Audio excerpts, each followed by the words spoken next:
Buenas, vamos a ver en un rápido vídeo cómo distinguir una perífrasis verbal de un solo vistazo, como indica aquí, de forma que no se nos complique la vida y sepamos si es perífrasis o no es perífrasis.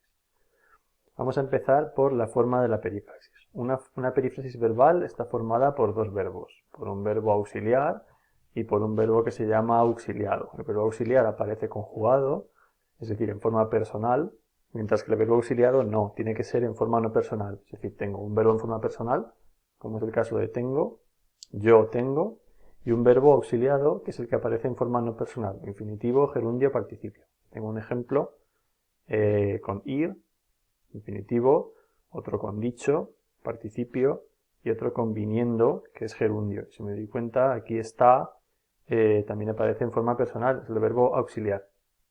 ¿Vale? Y la segunda característica es que toda la perífrasis funciona como núcleo de un predicado. Es decir, si estoy haciendo sintaxis, solamente lo subrayo la perífrasis entera, por ejemplo, tengo que ir, la subrayo entera y pongo perífrasis núcleo. O simplemente pongo núcleo y ya está. Esto lo he puesto por hacer un poco de nivel pro, nivel un poco más difícil, y es que el auxiliar puede aparecer solo o puede ser lo que se llama un conjunto de auxiliaridad. Si yo digo va a haber que ir, ¿vale? Equivale a tendremos que ir o tendré que ir, estas palabras se llaman un conjunto de auxiliaridad, ¿vale? Incluso más complicado, si yo digo pronto tendremos que volver a empezar a trabajar, aquí tendremos verbo volver, verbo empezar, verbo trabajar, verbo, yo diría que todo esto es el conjunto de auxiliaridad y aquí el auxiliado que aparece en forma no personal, en este caso infinitivo. Esto lo dejo aquí para que lo leáis, pero no lo voy a explicar en este vídeo porque es más complicado. Vale, vamos a la parte más importante, que es esta clasificación de clases de perífrasis. Hay tres clases de perífrasis según el verbo auxiliado. Es decir, tengo unas que son de infinitivo, porque aparece un infinitivo, o sea, un verbo conjugado y un infinitivo. Perífrasis de gerundio, porque aparece un verbo conjugado y un gerundio. Y perífrasis de participio, sí, querido, exactamente por lo que estás pensando, porque aparece un verbo conjugado y un participio. Las perífrasis son modales o aspectuales. Hay dos tipos según su significado. O sea, vamos a la parte del significado. Vamos a dejar la parte gramatical, infinitivo, gerundio, participio, y vamos a ver sus clases según el significado. Hay modales y aspectuales. Las modales siempre indican obligación, necesidad, posibilidad o probabilidad. Por ejemplo, si yo digo, debe de estar en casa. Aquí tengo una perífrasis, ¿por qué? Primero, porque aparece un verbo conjugado, debe, él debe o ella debe, aparece un infinitivo, estar, ¿vale? Y además indica probabilidad o posibilidad. Por tanto, cuando yo identifico esas dos cosas, ya me doy cuenta de que es una perífrasis modal por el significado de infinitivo, porque tiene un infinitivo. Será aspectual cuando indica inicio, final, repetición o duración de la acción. Es lo de aspecto perfectivo e imperfectivo, acción acabada, acción no acabada. En este caso tengo, ya he acabado de leer el libro.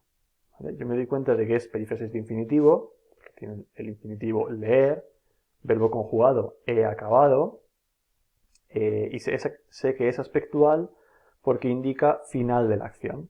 ¿Vale?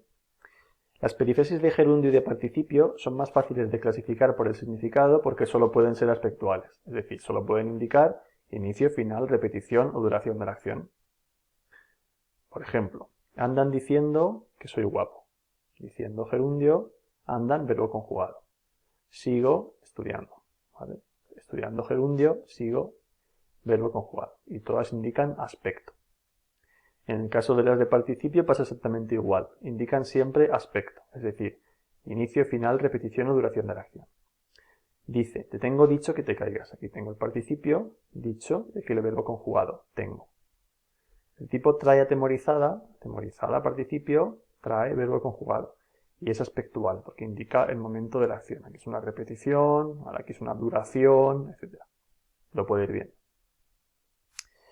Vale, aquí vamos a explicar una confusión de cosas que parecen perífrasis, pero no es una perífrasis, porque a veces hay que andarse con ojo y fijarse en que lo que estoy viendo no es una perífrasis aunque lo parezca. Vamos a ver. Leo la teoría. Dice, solo es perífrasis si el auxiliar y el auxiliado forman una unión sintáctica inseparable.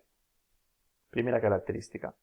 En una perífrasis, el verbo no personal nunca puede ser complemento del verbo en forma personal. O sea, no me puedo cambiar por esto, eso, lo, así. Nunca. Si yo intento cambiarlo por alguna de estas palabras, no podré. ¿Vale?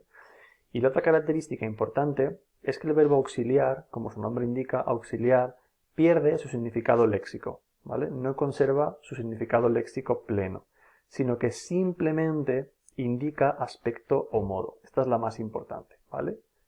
Si yo voy aquí a este ejemplo, andan diciendo que soy guapo, el verbo auxiliar, que es andan, no significa que caminan, ¿verdad? Sino que pierde el significado original, que es caminar, y simplemente tiene un significado aspectual, que indica repetición de la acción. Ellos andan diciendo una y otra vez, ¿vale?, que soy guapo. Entonces pierde su significado léxico, el auxiliar, y gana un significado aspectual o modal. Es muy importante para identificar que ese conjunto de palabras es una perífrasis verbal. Dice, vamos a ver algunos ejemplos. La lluvia puede llegar es una perífrasis. Primero porque no lo puedo cambiar por estos pronombres. La lluvia puede eso, la lluvia lo puede. ¿Vale? Y segundo porque la lluvia no indica un poder, no indica capacidad de acción, que es el significado de poder, sino que indica una posibilidad. Pues puede llegar o puede que no. O sea, ha perdido su significado léxico original. En el segundo caso, la suma tiene que ser 4. Bueno, pues primero me doy cuenta de que no lo puedo cambiar por el pronombre. Es incorrecto decir la suma tiene que esto, o la suma lo tiene que esto, rarísimo, incorrectísimo. Y además, de lo que me doy cuenta es de que tener no indica una posesión, no es que tenga algo, no es que tenga una cosa en su casa, sino que indica modo, obligación. Es decir, ha perdido su significado léxico. Vale. Estas sí que son perífrasis, igual que las otras. No las voy a explicar por no hacer muy largo el vídeo, pero lo podéis parar aquí y echar un vistazo y daos cuenta si cuadra con la explicación o si no. Estas, sin embargo, no son perífrasis. Vamos a ver. Si yo digo yo deseo viajar a Rusia, primero yo lo puedo cambiar por un pronombre. Yo deseo eso, o yo lo deseo. Pero es que además desear, el verbo que sería auxiliar en teoría, en este caso no es auxiliar porque conserva su significado pleno. Es querer con mucho énfasis algo, lo deseo. Así que no sería perífrasis. En el caso de quiere conseguir sus metas, pasa lo mismo. Yo puedo cambiarlo por un pronombre, quiere eso o lo quiere, y en el caso de conseguir, en el caso de querer, significa pretender algo, buscar algo con ahínco, entonces mantiene su significado pleno. Por tanto, no sería una perífrasis. ¿Vale? Aquí os dejo un ejemplo para que veáis que con el mismo verbo puede haber oraciones que sean perífrasis y que no sean perífrasis. Echa un vistazo, pausa el vídeo si quieres, dedícale una pensadita de 1 minuto, tampoco sufras mucho, y haz tu hipótesis y ahora la solución. Bueno, pues la solución correcta sería la segunda. ¿Vale? Aquí tengo, Pedro va a trabajar todos los días al colegio, ¿vale?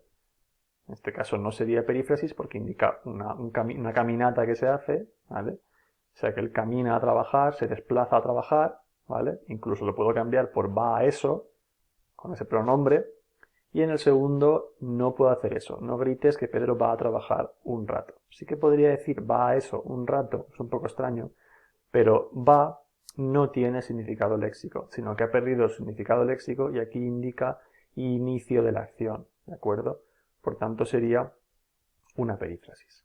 Aquí está la explicación. Y nada, eso es todo. Si queréis hacer algunos ejercicios, buscad en internet que hay muchos, son vuestro libro de referencia y nos vemos en el siguiente vídeo. Si os ha gustado, pues me alegro. Chao.